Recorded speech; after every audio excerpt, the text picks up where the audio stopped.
This is Sridhar Katari, senior journalist, managing editor V Media news.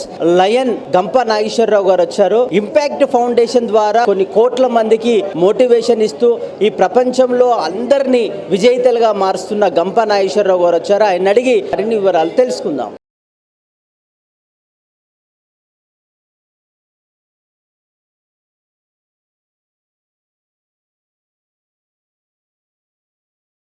నేను ఒకప్పుడు ఎట్లున్నానో నాకు తెలుసు, నాకు ఎవరు చెప్పలే కాబట్టి నేను ఇంకోళ్ళు చెప్పకుండా తప్పు చేస్తాను. నేను నేర్చుకుని ఇంకోళ్ళు చెప్తా ఉన్నాను.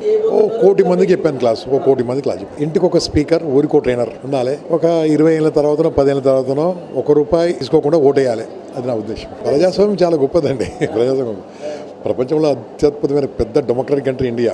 కాబట్టి మన ఇండియాలో ఓటు హక్కుతోని మార్చుకుంటే అన్ని బాగుంటుంది. కాబట్టి నేడు యువత కనుక మారితే దేశం మారుతుంది.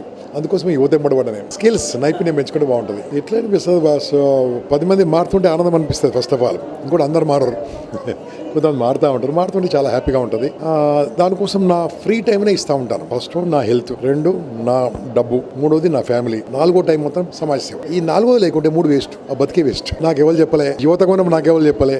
నేను పెద్దగానే చెప్పకుంటే దేశద్రోహిని అవుతా. అందుకోసం మొదలుపెట్టాను. ప్రపంచవ్యాప్తంగా ఉన్న ఒక అద్భుతమైన సేవా సంస్థ లయన్స్ క్లబ్ ఇంటర్నేషనల్. కుల మత ప్రాంతీయ భేదం లేకుండా అందరికి సేవలు అందించే అద్భుత సంస్థ లయన్స్ క్లబ్ ఇంటర్నేషనల్. ఇటువంటి సంస్థ ద్వారా ఎవరికైతే అవసరం ఉందో వాళ్ళకి సేవ చేస్తే ఆనందంగా ఉంటుంది. కాబట్టి ఒకరు చేస్తే పెద్ద సేవ కాదు, అది 10 మంది కలిసి చెప్తే పెద్ద సేవ. అందుకోసం ఇది ఎంచుకున్నాను, ఈ మార్గం ఎంచుకున్నాను. ఇది చాలా బాగుంది. 107 సంవత్సరాల ఆర్గనైజేషన్ ఇది, 198 దేశాల ఆర్గనైజేషన్. దాంతో మనం ఉంటే దాంట్లో మనం బాగుంటుంది. నేను హైదరాబాద్ నుంచి ఢిల్లీ వెళ్ళాలి. ఫ్లైట్ కొంటే కాస్ట్లీ అవుతుంది. ఫ్లైట్ టికెట్ తీసుకుంటే ఈజీ అవుతుంది. ట్రైన్లో పోవాలని ట్రైన్ టికెట్ తీసుకోవాలి. ట్రైన్ ట్రాక్ వేయొద్దు, కొత్త సంస్థ పెట్టద్దు, ఉన్న సంస్థలో చేరాలి. లైన్స్ క్లబ్ అందుకని చేరాలి. చేద్దాం. 30 ఏళ్ళు, 30 ఇయర్స్. ఆ సేవ చేసే వాళ్ళకే తెలుసు, ఎవరికి తెలియదు. ఓకే, థ్యాంక్ యూ అండి.